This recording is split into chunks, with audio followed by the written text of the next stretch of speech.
Hello everyone, welcome back to healthy flavours. నేను మీ సునీత కిరణ్. ఈరోజు నేను మీకోసం బియ్యం పిండితో సాఫ్ట్గా రోటీస్ ఎలా చేసుకోవాలో చూపిస్తున్నాను. ఇవి గ్లూటెన్ ఫ్రీ రోటీస్ అండి. అన్ని టిప్స్తో పాటు రెసిపీని చూపిస్తున్నాను కాబట్టి బిగినర్స్ అయినా సరే చాలా ఈజీగా చేసుకోవచ్చు. గోధుమ పిండితో రోటీస్ కానీ లేదంటే మిల్లెట్స్ తినలేని వాళ్ళ కోసం ఇది మంచి ఆప్షన్ అండి. వీడియోని కంప్లీట్గా వాచ్ చేసి రెసిపీని ట్రై చేయండి. అలాగే ఈ ఛానల్ని సబ్స్క్రైబ్ చేసుకుని రెసిపీస్ని ట్రై చేయండి. ఇక మన రెసిపీలోకి వెళ్ళిపోదాము. ముందుగా కడాయి తీసుకొని దాంట్లో నేను ఏ గ్లాస్తో అయితే బియ్యం పిండి తీసుకుంటున్నానో అదే గ్లాస్తో ఆ గ్లాస్ కంటే కొద్దిగా ఎక్కువగా నీళ్లు తీసుకున్నాను. ఒక గ్లాస్ కంటే కొద్దిగా ఎక్కువ వాటర్ తీసుకోవాలి. కాస్త సాల్ట్ వేసుకోవాలి. ఇప్పుడు కొద్దిగా ఆయిల్ వేసుకున్నానండి. ఆయిల్ బదులు నెయ్యి కూడా కొద్దిగా వేసుకోవచ్చు. ఇలా చేయడం వల్ల సాఫ్ట్గా వస్తాయండి రోటీస్. కాస్త వాటర్ బాయిల్ అవుతుంది కదా, అప్పుడు అదే గ్లాస్తో ఒక్క గ్లాస్ నేను బియ్యం పిండి వేసుకున్నాను. ఇది రేషన్ బియ్యం ఉంటాయి కదా, అవి పిండి పట్టించుకున్న పిండి అండి. ఒక్కసారి ఇలా కలిపేసుకొని ఇంక స్టవ్ ఆఫ్ చేసేసుకోవాలి. ఒకవేళ కాస్త ఏముందనుకోండి, కాస్త ఇలాగా దగ్గర పడే వరకు ఉంచి మూత పెట్టేసుకోండి. స్టవ్ ఆఫ్ చేసేసుకోండి. ఒక 2 to 3 minutes వదిలేశారనుకోండి, ఆ వేడిని మీరు హ్యాండిల్ చేయగలరు అనుకున్నప్పుడు దీన్ని వేరే ప్లేట్లోకి తీసేసుకోండి. ఇప్పుడు 1 టేబుల్ స్పూన్ పాలు వేసుకోండి. లేదంటే మీరు ఆ నీళ్ళల్లోనే 1 టేబుల్ స్పూన్ పాలు వేసుకోండి. అప్పుడు రోటీస్ అనేవి చాలా సాఫ్ట్గా ఉంటాయి. చేతిని కాస్త తడుపుకొని లేకపోతే నీళ్లు చిలకరించుకుంటూ ఆ వేడిని హ్యాండిల్ చేసేలాగా మీరు మెయింటైన్ చేస్తూ కలుపుకోవాలన్నమాట. చపాతీ పిండి ముద్దలా కలుపుకుంటాము అలానే కలుపుకోవాలండి. ఇక్కడ కాస్త అంటుకుంటుంది అనుకోండి, కాస్త చేతికి ఆయిల్ పట్టించుకొని కలుపుకోవచ్చు. అంటుకున్నట్లయితే కాస్త పొడిపిండి చేతికి పట్టించుకొని కూడా కలుపుకోవచ్చండి. ఇప్పుడు ఇలాగా ప్లాట్ఫామ్ మీద వేసి ఇలా అంటూ ఉండాలండి. ఇలా చేయడం వల్ల ఏమవుతుందంటే జిగురు వస్తుంది.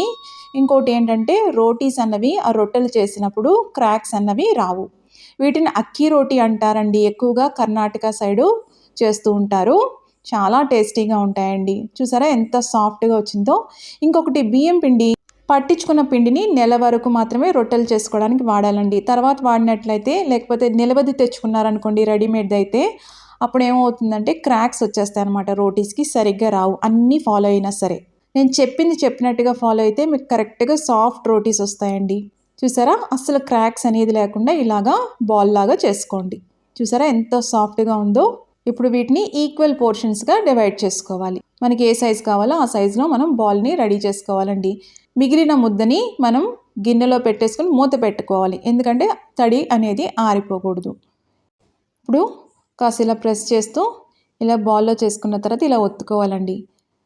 ఆ లెఫ్ట్ హ్యాండ్ ఫింగర్ ఉంది కదా, దాన్ని లూజ్గా పెట్టి ఇలా తిప్పుకుంటూ ఉండాలి. అప్పుడు చక్కగా అది ఫ్లాట్గా ఈవెన్గా వస్తుంది అనమాట, క్రాక్స్ లేకుండా.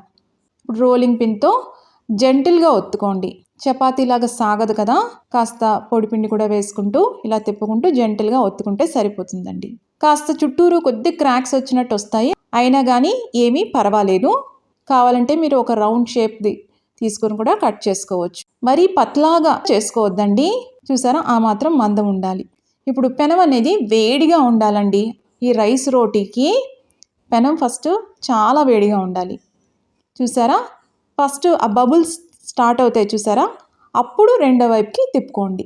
చూసారా ఎయిర్ పాకెట్స్ ఎలా వస్తున్నాయో, ఇలా వస్తేనే రొట్టెలు అన్నవి చక్కగా ఉడికినట్టు, లోన కూడా బాగా ఉడికినట్టు. రెండు వైపులు ఇలా ఫ్లిప్ చేసుకుంటూ కాల్చుకోండి.